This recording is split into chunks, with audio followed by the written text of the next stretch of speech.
Ciao a tutti, ricorderete senz'altro la recensione delle Earfree i3 di qualche mese fa, True Wireless, che avevano stupito per la qualità audio e per quella della soppressione del rumore. Oggi vediamo l'aggiornamento di quel modello, sto parlando delle Earfree i5 che introducono alcune modifiche interessanti, come una NC sulla carta ancora migliore e due certificazioni di cui vi parlerò più tardi. Ringrazio come sempre Rose Technics che mi ha mandato in prova questo esemplare e prima di procedere oltre andiamo a vedere che cosa troviamo in confezione e quando le portiamo a casa. Dunque in confezione, oltre alla custodia con gli auricolari all'interno, troviamo due ulteriori coppie di gommini di taglia S ed L che hanno la particolarità di essere bianchi e semitrasparenti.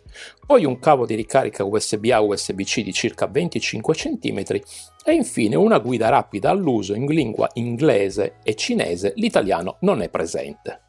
La custodia è molto simile a quella della precedente versione, la parte esterna è in materiale metallico, cosa che ne aumenta il peso a 57 grammi, ma aumenta anche la piacevolezza di tenerle in mano, anche se in giornate fredde come quelle di questo periodo potrebbero risultare più scomode da maneggiare. Il metallo comunque aumenta il grip e non trattiene le impronte o comunque ne trattiene molto poche. Sul coperchio, come nella precedente versione, è presente la scritta Earfree International, mentre nella parte frontale troviamo il logo dell'azienda, che vi ricordo ha cambiato nome in Rose Celsa, ma io continuerò a chiamarla Rose Technics. Quindi il logo dell'azienda, dicevo, è subito sotto un LED ad indicare i diversi stati. Nella parte posteriore non c'è alcun segno distintivo, mentre in quella inferiore trovano posto la porta USB-C per la ricarica e il pulsante per avviare la procedura di accoppiamento Bluetooth. Particolari le due viti nere che tengono insieme tutti i componenti interni.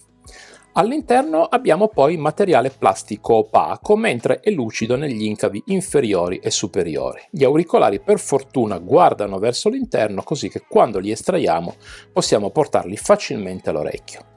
Quindi i materiali sono piacevoli e la costruzione è buona, ma la cerniera è troppo piccola per le dimensioni della custodia. Questa, pur non muovendosi lateralmente, determina flessioni del coperchio. Avrei preferito una cerniera più larga, anche se comunque offre la giusta resistenza in apertura e chiusura. Le dimensioni di 6 x 4,7 x 2,3 cm le rendono comunque facilmente trasportabili per via delle forme arrotondate ai lati e con uno spessore contenuto. Certo, non sono leggerissime, quindi potremo portarle nella tasca dei jeans, ma ne avvertiremo sempre la presenza. Anche l'auricolare riprende le forme e gli elementi della versione precedente, ma qui, contrariamente alle i3 che sono arrotondate, si vedono alcuni spigoli e linee più accentuate. Ad esempio il bastoncino, che nella parte interna è sempre tondo, ma in quella laterale e quella esterna presenta degli angoli più marcati. Vi dirò a breve se queste forme influiscono sulla comodità. Per il resto i materiali sono completamente lucidi e tutti del medesimo colore, ed è ancora presente quest'area di colore nero sul bastoncino che è solo un elemento di design, ma può essere facilmente confusa con l'area per i comandi touch che invece è posta subito sopra in questa zona. Ad ogni modo, quando date un comando si sente un breve click, così che poi, individuata l'area, ci prendete la mano e via. Nella parte interna della capsula vediamo il sensore di prossimità, che funziona bene, e se rimuoviamo il gommino notiamo una retina in tessuto a protezione dell'ugello. Questa è l'unica protezione a disposizione perché i gommini, come vedete, non ne sono previsti. Hanno poi a disposizione due microfoni per auricolare che sono posizionati in questo modo, il primo vicino all'ugello in prossimità di questo foro e il secondo nella parte terminale del bastoncino, esattamente in mezzo ai due pin per la ricarica. Capiremo più tardi come performano, anche perché l'azienda dichiara che questa versione dell'ANC è migliore della precedente. L'unico appunto che mi sento di fare riguarda l'area touch che, posizionata nella parte alta e esterna dell'auricolare, viene quasi sempre toccata quando li indossiamo. In questo modo potremmo avviare involontariamente la riproduzione della traccia audio. Anche se il bastoncino è più spigoloso in questa nuova versione, le altre forme, o comunque quelle che vengono a contatto con l'orecchio o il viso, sono arrotondate, per cui non ci sono particolari aspetti negativi da segnalare. Le sensazioni sono quindi paragonabili alla precedente versione, Sono confortevoli, bilanciate e comode anche se pesano 4,7 grammi, quindi non proprio un peso piuma. Ad ogni modo, grazie alla forma arrotondata della capsula e grazie anche al fatto che tra la capsula e il bastoncino c'è spazio a sufficienza, si indossano agevolmente e non affaticano con l'uso. Si possono tenere indosso per diverse ore senza avvertire surriscaldamenti, ingombri o fastidi, anche se ne avvertiremo sempre la presenza. La capsula però non è piccolissima e questo potrebbe essere un problema per chi ha le orecchie piccole e, a giudicare dalle dimensioni, non penso si possa risolvere installando gommini taglia XS ad esempio. Il grado di isolamento passivo è medio-alto e se attiviamo l'ANC il senso di occlusione aumenta leggermente, ma questo non crea un eccessivo effetto sottovuoto. Infine vi segnalo che sono certificate IPX5, quindi resistono a spruzzi d'acqua, pioggia di vario genere e potete portarli con voi anche durante le sedute in palestra che tanto non patiranno. Già patite voi mentre fate gli esercizi, loro almeno saranno esenti da patimento. L'applicazione Roselink è migliorata con gli ultimi aggiornamenti e la potete trovare negli store Android e iOS. È un'applicazione minimale e senza fronzoli che però mette a disposizione le funzioni che servono. In home page abbiamo lo stato di carica degli auricolari e della custodia, ma di quest'ultima solo se gli auricolari sono all'interno. Scorrendo verso il basso vediamo le opzioni per la gestione dell'ANC tra Noise Cancelling, ovvero attivo, Wind Noise, ovvero modalità specifica per la riduzione dei rumori provocati dal vento, Normal, ovvero spento, e infine Transparency, ovvero la modalità trasparenza. Nessuna di queste opzioni mette a disposizione dei livelli, possiamo solo accenderla o spegnerla. Sempre scorrendo abbiamo le opzioni di equalizzazione, che sono 4 e non possiamo crearne di personalizzate, ma qui la scelta da fare è una soltanto, tenetela o impostatela ad hi-fi e dimenticatevene. Possiamo poi scegliere quale codec preferire per una definizione più alta, a patto che il dispositivo che utilizziamo ovviamente supporti quel codec. Possiamo abilitare la modalità a più bassa latenza e abilitare la connessione ad un secondo dispositivo rendendole di fatto multipoint. Ci sono poi le classiche funzioni di cambio lingua, controllo degli aggiornamenti, eccetera, ma voglio dirvi due parole sulle lab features, quelle funzioni sperimentali, forse temporanee o forse no, che ci vengono in aiuto. La prima consente di disabilitare l'area touch, la seconda di disabilitare il sensore di prossimità e infine da qui, e non dalla gestione dei controlli touch, possiamo decidere quali modalità abilitare ciclicamente circa la gestione dell'ANC. E visto che stiamo parlando dei controlli touch, vediamo come sono stati impostati di fabbrica. Qui notiamo subito che il tocco singolo è disabilitato e che il doppio tocco esegue il play e pausa. Le cose cambiano con il tocco triplo che ci consente di gestire le tracce e se con il destro andiamo a quella successiva, con il sinistro andiamo a quella precedente. Infine il tocco prolungato che sul destro avvia il controllo dell'ANC, mentre sul sinistro l'assistente vocale. Se vogliamo modificare la configurazione, per ogni azione abbiamo a disposizione la stessa lista che va dalla gestione del volume a quella delle tracce e così via. Partiamo dalle specifiche tecniche. Le Earfree i5 montano un driver dinamico da 12 mm accompagnato da un chip Hi-Fi 5 per la decodifica del segnale digitale che supporta il codec LDAC oltre ai soliti AAC ed SBC.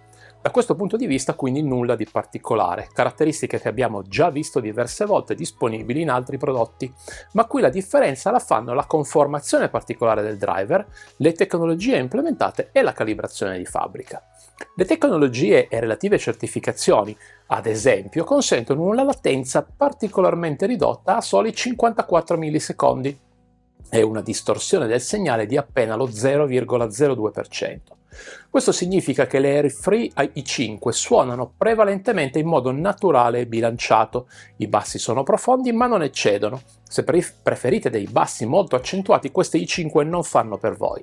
I medi sono più adatti nella riproduzione di voci femminili rispetto a quelle maschili, dove qualcosa si perde, ma sono in genere migliori di quelle delle Ceramics X, che invece sono sbilanciate verso i bassi. Ecco, se siete amanti dei bassi preferite le Ceramics X per restare in casa Rose Technics. Per finire, gli alti sono brillanti, trasmettono in genere più energia rispetto alla versione precedente, sono più penetranti e maggiormente definiti. Rose Technics ha scelto di offrire ad un prezzo ragionevole un prodotto che dal punto di vista sonoro continua a migliorare e si avvicina a prodotti di fascia più alta. con un volume alto ma soprattutto senza distorsioni proprio grazie al driver e alle tecnologie implementate. In definitiva sono un ottimo upgrade consigliato anche per chi ha le precedenti i3. Se le avete a disposizione e volete ascoltare un brano in grado di tirare fuori il meglio da queste i5, vi consiglio l'ascolto di The Crying Game di Boy George, che come sapete non ha una voce prettamente maschile e per il test è perfetto. Fatemi sapere che cosa ne pensate nei commenti. Ascoltiamo ora la resa dei microfoni in due condizioni comuni per la maggior parte di noi. Indossate le cuffie se le avete a portata di mano. Prova di registrazione audio in ambiente domestico. Prova di registrazione audio in condizioni di traffico sostenuto. Prova di registrazione audio in condizioni di traffico sostenuto e ANC attivo. Come abbiamo avuto modo di ascoltare, anche in questa nuova versione la soppressione del rumore fa il suo lavoro in maniera egregia. I rumori vengono ampiamente ridotti e quelli che riescono a filtrare non vanno a pesare più di tanto sulla resa dei microfoni. Difatti la nostra voce risulta sempre piuttosto pulita e chi ci ascolta non noterà la presenza di disturbi in chiamata. L'attivazione dell'ANC ad ogni modo non genera un effetto sottovuoto troppo marcato e non influisce sulla pulizia del suono. Rostechnics dichiara una durata della singola ricarica di 10 ore, ma senza specificare in quali condizioni sono stati eseguiti i test. Ebbene, con il volume impostato all'80% e il codec AAC e la mia solita playlist, queste ear-free i5 hanno suonato ininterrottamente per 7 ore e mezza. Poiché il produttore dichiara che con la batteria inclusa nella custodia si possono fare fino a 50 ore, è facile fare il calcolo. La custodia offre 4 ricariche extra per una durata effettiva di 30 ore, un valore lontano rispetto a quanto dichiarato, ma molto probabilmente i test sono stati effettuati con le impostazioni minime, ovvero codec SBC e volume al 50%, o almeno questa è la mia supposizione. Con simili prestazioni questi auricolari si posizionano nella fascia media del mercato, dove ricordo esserci molti, o dovrei dire troppi, prodotti che fanno al massimo 5 ore.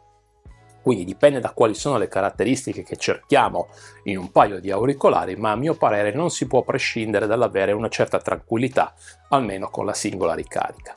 Se le utilizziamo con l'ANC attivo perdiamo tra il 20 e il 30% di autonomia, ma come abbiamo sentito poco fa, i microfoni hanno prestazioni interessanti, quindi la perdita di autonomia è giustificata. Comunque in questa modalità non vanno oltre le 5 ore continuative, che anche questo, fatemi dire, è un valore nella media. Anche in chiamata riescono a lavorare per 5 ore esatte, considerate che ogni ora perdono il 20%. Questo modello non offre la ricarica wireless, anche perché il case in metallo, fatemi dire, non aiuterebbe, ma implementa quella rapida parziale che con 10 minuti di ricarica offre almeno sulla carta la strabiliante autonomia di 12 ore. Tutto da verificare. In questo caso bisogna dotarsi di un caricatore studiato appositamente per la ricarica rapida, ma ormai se ne trovano a qualche decina di euro e risolvete il problema per tutti i vostri dispositivi, non solo per gli auricolari. E veniamo quindi alle conclusioni mentre vi mostro come di consueto un riepilogo delle caratteristiche principali e la mia personale pagella. Rispetto al modello della generazione precedente, le ear-free i5 si evolvono poco se ci limitiamo a guardarne l'aspetto esteriore, mentre le modifiche più interessanti sono all'interno. Prima di tutto la soppressione del rumore, che grazie ai nuovi microfoni applica una riduzione di 48 decibel contro i 45 delle i3. 3 decibel in più possono sembrare pochi, ma in alcune situazioni fanno tutta la differenza del mondo e sarà contento chi le usa o userà principalmente per le chiamate vocali.